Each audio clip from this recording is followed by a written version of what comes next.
បងស្លៀកពាក់ហើយនៅតោះ តោះបងស្លៀកពាក់ហើយ ហើយមិនស្លៀកពាក់អញ្ចឹង ហើយមកស្លៀកពាក់មិន ស្លៀកពាក់ឲ្យស៊ីមួយអូនតិចមក គ្រាន់ទៅស្រុកសោះហ្នឹងណា ទៅស្រុកក៏សានចូលឆ្នាំចិនស្លៀកពាក់ក្រហមឲ្យស៊ីគ្នាជាមួយអូនតិចមកឲ្យដូចគ្នាមក ស្លៀកពាក់ដូចអូនមែន ចាំតិច A few moments later ម៉េចប៉ណ្ណឹងដូចគ្នានៅ អញអស់និយាយមក ហើយបងស្លៀកពាក់អីចឹង ចាណៃឲ្យបងស្លៀកពាក់ដូចគ្នា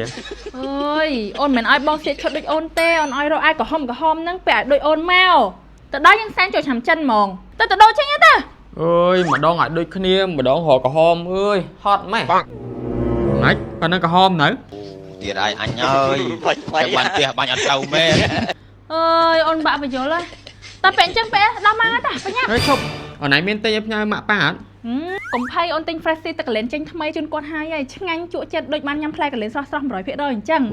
អូនឆ្ងាញ់ណាស់ដូចបានញ៉ាំផ្លែកលែនពិតៗអញ្ចឹង ឆ្ងាញ់មែនតើបងជិតដល់ចូលឆ្នាំចិននេះបងប្អូនទាំងគ្នាអាចទិញ fresh tea ទឹកកលែនទុកសានក៏បានជូនអ្នកមានគុណក៏បានដែរដូចជាម៉ាក់ប៉ាក្មេងឬក៏បងប្អូនជាពិសេសនោះពេលជួបជុំគ្រួសារអ្នកទាំងគ្នាអាចញ៉ាំដោយក្តីរីករាយតែម្ដងក្រៅពី fresh tea ទឹកកលែនគឺថាមានរសជាតិជាច្រើនអ្នកទាំងគ្នាមាន fresh tea ទឹកតឡាចមាន fresh tea ប៉ម fresh tea តែទឹកឃ្មុំ fresh tea ទឹកសណ្ដែកហើយនិង fresh tea ទឹកពេងបាយជូរនិយាយទៅមានរសជាតិជាច្រើនអ្នកទាំងគ្នាអាចជ្រើសរើសបានណា ស្រឡាញ់សុខភាពស្រឡាញ់សេដ្ឋកិច្ចជាតិញ៉ាំ fresh tea